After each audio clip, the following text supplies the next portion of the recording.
제목, 미국의 또 다른 단어인 아메리카라는 단어의 어원은 한국어인 아몬니가에서 나왔다.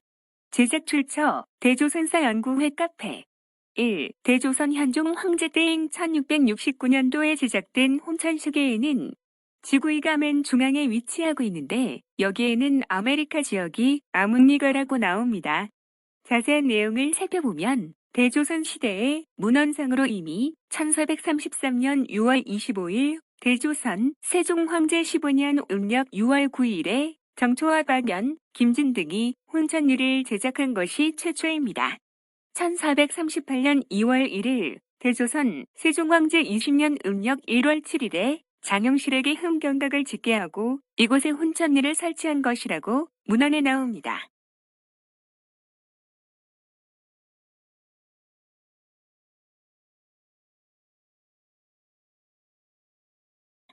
그리고 우리가 교과서로 배운 콜럼버스가 신대륙 아메리카 땅을 1492년에 발견하였고 1499년에 이탈리아 출신의 아메리고 베스푸치라는 탐험가의 이름에서 아메리카라는 대륙의 이름을 만들었다고 하는데 그야말로 이것은 새빨간 거짓말입니다.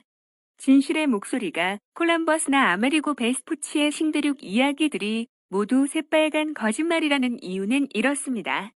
1669년도에 대조선의 송희영이 만들었다는 혼천리는 이미 1438년도에 장영실이 만든 혼천리를 복원한 것으로 알려져 있기 때문에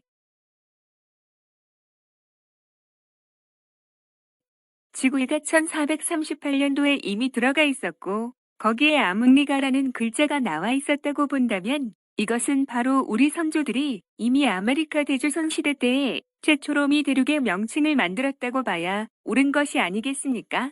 북미 대륙의 태종황제 영락제께서 1400년대 이전에 이 땅을 발견하시고 동국대조선을 건국하신 것으로 대조선 사만역사학회는 보고 있습니다.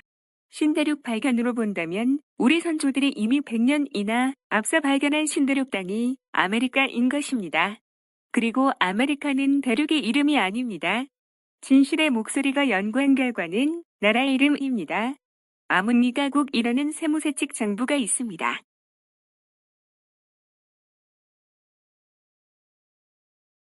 진실의 목소리는 아메리카라는 단어를 1499년도에 명명한 것이 아니라 이미 그보다 60년 이상 앞선 1438년도에 대조선의 세종황제 시대 때에 대조선이 아문리가라고 명명한 것으로서 오늘날 아메리카의 어원이 되었다고 보는 것이 타당하고도 합리적인 개념이라고 생각합니다.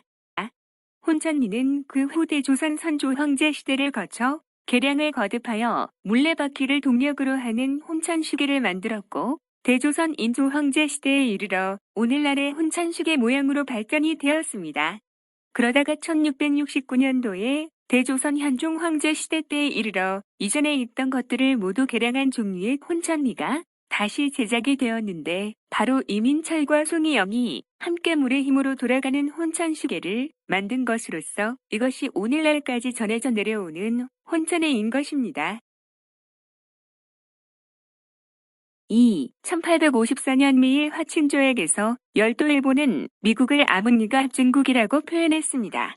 오마이뉴스의 조정익 기자의 기사 2002년 4월 29일자에 송민 교수의 합중국과 공화국이라는 글 중에 요약에 따르면 1854년에 체결된 미일 화친수교 조약에는 아문리가 합중국 또는 합중국이라는 명칭이 공식적으로 쓰였다고 합니다. 미국과 일본 간의 최초의 외교문서에도 이미 미국의 이름이 아메리카 합중국이 아니라 아문리가 합중국으로 나온다는 말씀입니다. 이로써 대조선이 명명한 아문리가국이라는 이름이 1850년대까지도 쓰여졌다는 것을 우리는 똑똑히 알 수가 있습니다. 이래도 아메리카가 신대륙입니까? 여러분, 일루미나티 미국은 대조선을 멸망시키고 세워진 나라임이 분명합니다.